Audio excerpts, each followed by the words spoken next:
ازيكم حبايبي؟ عاملين ايه؟ يا رب تكونوا بخير. اللهم صل وسلم على سيدنا محمد وعلى اله وصحبه اجمعين. فيديو النهارده بقى يا بنات هقول لكم ازاي انا بعمل حسابات الشهر بتاعتي كل شهر. زي ما قلت لكم كده، اول ما بيجي القبض ببتدي ان انا اطلع التزامات الشهر بتاعتي واحسب الحسابات بتاعتي. زي ما بيقولوا كده، اللي بيحسب الحسابات في الهنا يبات. ف فانا بحب اطلع كل شهر كده الالتزام بتاعتي علشان ببقى مرتاحة، يعني بشوف ايه اللي عليا وايه اللي ليا.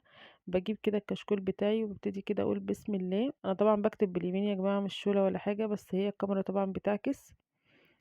فما علينا، نرجع تاني لموضوعنا. انا كده هبتدي اكتب التزامات الشهر بتاعتي اللي هي الثابته. يعني ايه؟ بتكتبي كل الحاجات بتاعتك الثابته بتاعت كل شهر، سواء بقى ايه: الايجار، قاعده بايجار، فواتير الكهرباء بتاعتك، الغاز، النت، الميه، لو داخله جمعيه، لو عليكي قسط تليفون. كل التزاماتك بتكتبيها فرقه زي ما انتوا كده شايفين.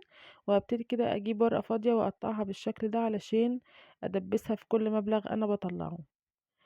تمام. انا بحب اعمل الطريقه دي كل شهر علشان بحس ان انا مرتاحه اكتر، وفي نفس الوقت كمان انا خلاص عارفه ايه اللي بطلعه وايه ايدي ما بتجيش عليه. فاهميني؟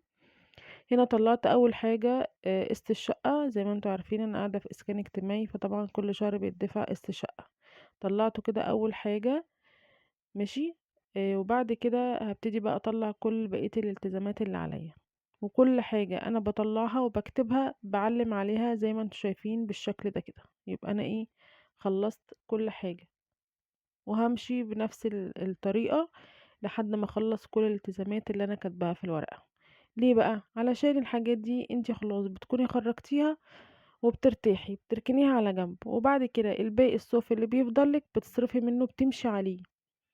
ما تبقاش الفلوس سايحة على بعضها وتبتدي تصرفي كله كله كله، وتخرجي وتجيبي ده وتجيبي ده. وفي الاخر تلاقي نفسك ان انتي مثلا عليكي فاتورة غاز، عليكي فاتورة مية، عليكي جمعية، عليكي مش عارفة ايه. لا، انتي بتخرجي كل حاجة زي ما انا بعملها كده. خرجت المية والغاز والكهرباء والنت والقسط الشقة. طلعت الفواتير اللي هي أساسية معايا كل شهر، لازماني كل شهر. وطبعا انتوا عارفين ان ما شاء الله يعني المرتب، احنا بنشتغل عشان ندفع ديون، يعني بندفع فواتير مش اكتر. الحمد لله رب العالمين ان في حاجة بتيجي تسد زي ما بيقولوا. بعد كده بقى طلع الصافي كده اللي معايا. انا قدرت كده حوالي 600 جنيه علشان اجيب بيهم خزين. يعني قلت هجيب مثلا ب120 جنيه رز، 5 كيلو رز، والباقي مثلا اجيب مكرونة، اجيب حاجات ان شاء الله هبقى اعمل لكم فيديو باذن الله تاني. وهنا برضو كمان طلعت حوالي 800 جنيه عشان اجيب بيها لحوم. نفس الشكل كده برضو هدبس الورقة فيها كده واعمل الرنج اللي هما بتاع، واكتب عليها برضو ان انا هجيب بيها لحوم.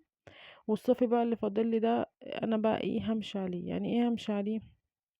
هطلع بقى منه مواصلاتي، اطلع منه مثلا لو في جبت مثلا 20 وجبت حاجات للمدرسة.